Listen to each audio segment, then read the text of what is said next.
বাহলুল, তোমার যদি কোনো কিছু প্রয়োজন হয় তাহলে আমার নিকট চাও, আমি তোমাকে দেব। তুমি যে জিনিসটা চাইবা আমি তোমাকে ওই জিনিসটা দেব।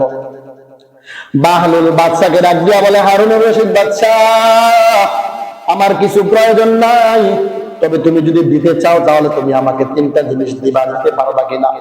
হারুনুর রশিদ ডাক দিয়া বলে, আমার টাকার অভাব নাই, বাড়িগাড়ির অভাব নাই, ক্ষমতার অভাব নাই, লোকের অভাব নাই, লোক সংখ্যার কোনো অভাব নাই। আমার ডান আঙ্গুলের ইশারায় হাজারো মানুষ ওঠে আর বসে। ও বাহলুল পাগলা, তুমি কি চাইবা আমার কাছে চাও। বাহলুল ডাক দিয়া বলে, হারুনুর রশিদ বাদশাহ, আল্লাহ তাআলা বলেছেন, কুল ইন্নাল মাউতাল্লাযী তাফিরুনা মিনহু ফাইন্নাহু মুলাকীকুম, মানুষ যেখানেই যাবে মৃত্যু তার সাথে সাক্ষাৎ করবে। ও বাদশা, আপনি যদি আমাকে কিছু দিতে চান তাহলে আমি আপনার কাছে এক নাম্বার চাইব, যেদিন আজরাইল আমার কলাটা পিছন দিয়ে ধরবে, আজরাইল যেদিন আমার সামনে দাঁড়া যাবে, দাঁড়া বলবো রুহটা আমার কাছে দিয়ে যাবে, এই দিন দুনিয়ার ডাক্তার আমাকে বাঁচাতে পারবে না, দুনিয়ার কোনো ক্ষমতাশালী ব্যক্তি আমাকে বাঁচাতে পারবে না, আমার মা আমাকে বাঁচাতে পারবে না, আমার ভাই আমাকে বাঁচাতে পারবে না, আমার টাকা আমাকে বাঁচাইতে পারবে না। ও বাচ্চা, ওই কঠিন মুহূর্তে আপনার নিকট আমি চাই, আপনার যদি ক্ষমতা থাকে আপনি আমাকে মৃত্যু থেকে বাঁচান। বাচ্চার চোখ দিয়া পানি টলবল করে পড়তেছে। কিরে, কি বলতেছে সে? ডাক দিয়া বলতেছে, পাগল বাহলুল, আমার দেওয়া সম্ভব নয় তোমাকে আজরাইলের হাত থেকে বাঁচানোর জন্য।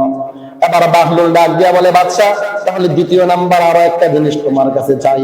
যেদিন মাইকের মধ্যে এলান হয়ে যাবে বাহলুল পাগল পৃথিবীর জমিন ছেড়ে চলে গেছে, কবরের মধ্যে রাখা হবে, কবরের মধ্যে আত্মীয় স্বজন আপন স্বজন মানুষগুলা যখন আমাকে দাপন করে দেওয়া হবে, একটু পরে 40 কদম আসার পরে ফেরেশতারা আমাকে প্রশ্ন করার জন্য আসবে।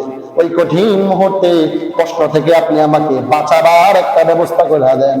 বাচ্চার চোখ দিয়ে আরো পানি পড়তেছে, পানি বাড়তেছে, পানি পড়তে পড়তে দাড়ি মোবারক ভিজে যাইতেছে। হারুনুর রশিদ বাদশা ডাক দিয়া বলে, বাহলুল, না না না, আমি তোমাকে কবরের কষ্ট থেকে আমি তোমাকে বাঁচাতে পারবো না। এবার বাহলুল পাগল ডাক দিয়া বলে, বাদশা শোনো, তাহলে আমি তোমার কাছে আরো একটা জিনিস চাই।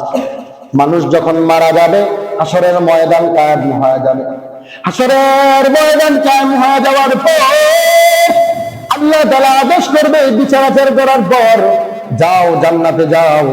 এরপরে জান্নাতে যাওয়ার আগে আল্লাহ তাআলা একটা রাস্তা করবেন, রাস্তাটার নাম হচ্ছে ফুলসিরাতের রাস্তা। এটা চুলের চাইতে চিকন হবে, হীরার চাইতে ধার হবে, দুনিয়ার